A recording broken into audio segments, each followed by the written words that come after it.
হরে কৃষ্ণা। নমস্কার দর্শক বন্ধু, আজকে আরো একটি নতুন ভিডিও আপনাদের জন্য। আজকের ভিডিওয়ে আমরা জানব, সামনে আসছে মহালয়া অর্থাৎ পিতৃতর্পণের শেষ দিন।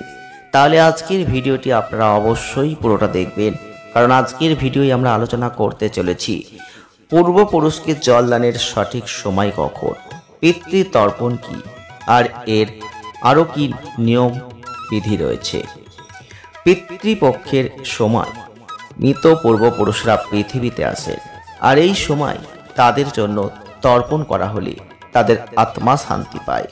এছাড়াও তারা সুখী হন আর পরিবারকে সুখ ও সমৃদ্ধি আশীর্বাদ প্রদান করে থাকেন। তো মহালয়ার দিন পিতৃপক্ষের অবসান হয়ে দেবী পক্ষের সূচনা হয়, আর সেদিনই আক্ষরিক অর্থে দুর্গা পুজোর সূচনা হয়। কথিত আছে, মহালয়ার দিন অসুর ও দেবতাদের মধ্যে সংঘর্ষ হয়েছিল, আর এই মহালয়ের গুরুত্বপূর্ণ হিন্দু ধর্মে অনেক মহালয়ার দিন পিতৃপুরুষদের উদ্দেশ্যে তর্পণ করার রীতির প্রচলন এগুলো কিন্তু আছে। তাই এদিনই দেবী দুর্গার চক্ষু দান হয়। পিতৃতর্পণের নিয়ম কানুন সময় সবকিছুই আজকে একটি ভিডিওর মধ্যে দিয়ে আপনারা জানতে পারবেন। প্রথমেই আমরা জানব পিতৃপক্ষ কবে শুরু হয়। মহালয়ার দিন থেকে সূচনা হয় কিন্তু দেবী পক্ষের ঠিক তার আগে 15 দিন ধরে চলে পিতৃপক্ষ, আর এই পিতৃপক্ষের শেষ দিন পিতৃতর্পণ ঘিরে হিন্দু ধর্মে নানা রীতিনীতি কিন্তু আছে। আশ্বিন মাসের কৃষ্ণপক্ষের প্রতিপদে পিতৃপক্ষ শুরু হয়, অমাবস্যা তিথি অবধি থাকে। আর এই বছর পিতৃপক্ষ শুরু হয়েছে 7 সেপ্টেম্বর থেকে, চলবে 21 সেপ্টেম্বর 2025 পর্যন্ত। মহালয়ার দিন শেষ হয়ে শুরু হবে দেবী পক্ষ। এদিকে 7 সেপ্টেম্বর ছিল চন্দ্রগ্রহণ। হিন্দু ধর্মে এই 15 দিনের বিশেষ গুরুত্ব রয়েছে, কারণ এই সময় মানুষ তাদের পূর্বপুরুষদের শ্রাদ্ধ, পিণ্ডদান, তর্পণ করে থাকে। আর এই পিতৃপক্ষে যে তর্পণ আপনি করবেন, সেখানেও কিছু বিষয় আপনাকে জানতে হবে। বিশ্বাস করা হয় পিতৃপক্ষের সময় মৃত পূর্বপুরুষরা পৃথিবীতে আসেন, আর এই সময়ে তাদের জন্য তর্পণ করা হলে তাদের আত্মা শান্তি পায়। এছাড়াও তারা সুখী হন, পরিবারকে সুখ ও সমৃদ্ধির আশীর্বাদ প্রদান করে। আর পিতৃপক্ষের শ্রাদ্ধ ও তর্পণের বিশেষ গুরুত্ব আছে। শাস্ত্র মতে কোনো মৃত ব্যক্তির শ্রাদ্ধ শান্তি করলে তার আত্মা প্রশান্তি লাভ করে এবং সেই আত্মা মুক্তি লাভে সক্ষম হয়।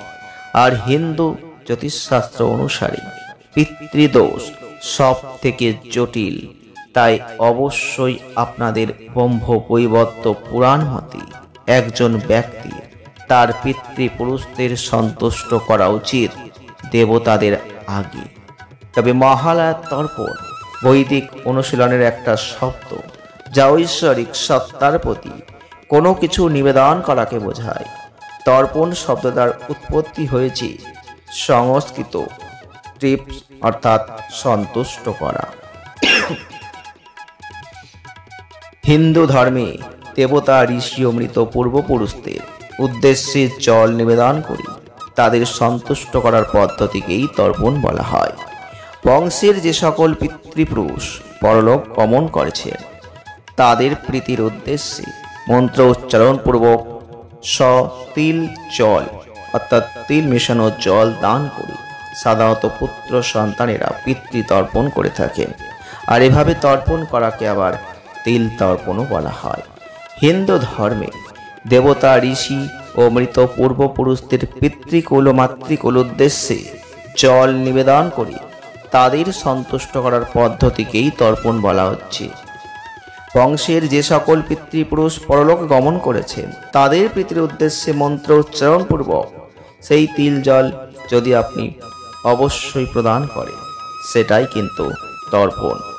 আর হিন্দু শাস্ত্রে নানা রকম তর্পণের কথা কিন্তু বলা আছে, যেমন দেব তর্পণ, মনুষ্য তর্পণ, ঋষি তর্পণ, দিব্য পিতৃ তর্পণ, চোম তর্পণ, ভীম তর্পণ, পিতৃতর্পণ, মাতৃতর্পণ, আর অগ্নিদগ্ধ তর্পণ, রাম তর্পণ ও লক্ষণ তর্পণ।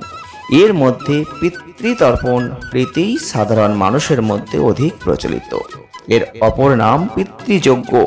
তবে তর্পণের ক্ষেত্রে সব সময় তিল সহ জল অর্পণ করা যায় না, এক্ষেত্রে কিছু নিয়ম আছে।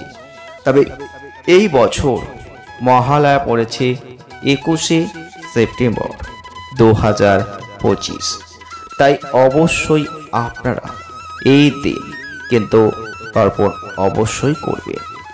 আর আজকের ভিডিওই আপনারা জানতে পারবেন এই তর্পণ করার সঠিক দিক।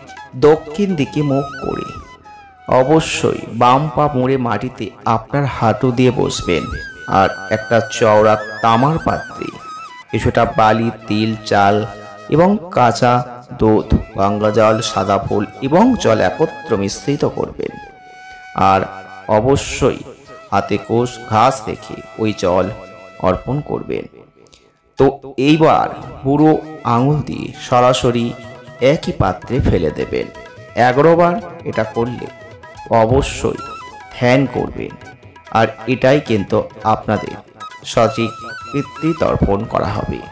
তো অবশ্যই আজকের এই ভিডিওটির মধ্যে দিয়ে আপনারা জানতে পারলেন সামনে আসছে মহালয়ার অমাবস্যা, আর ওই দিনই কিন্তু এটা অত্যন্ত গুরুত্বপূর্ণ। ভিডিওটি যদি ভালো লাগে লাইক করবেন, শেয়ার করবেন, চ্যানেলটিকে সাবস্ক্রাইব করবেন। সকলে ভালো থাকবেন। ধন্যবাদ।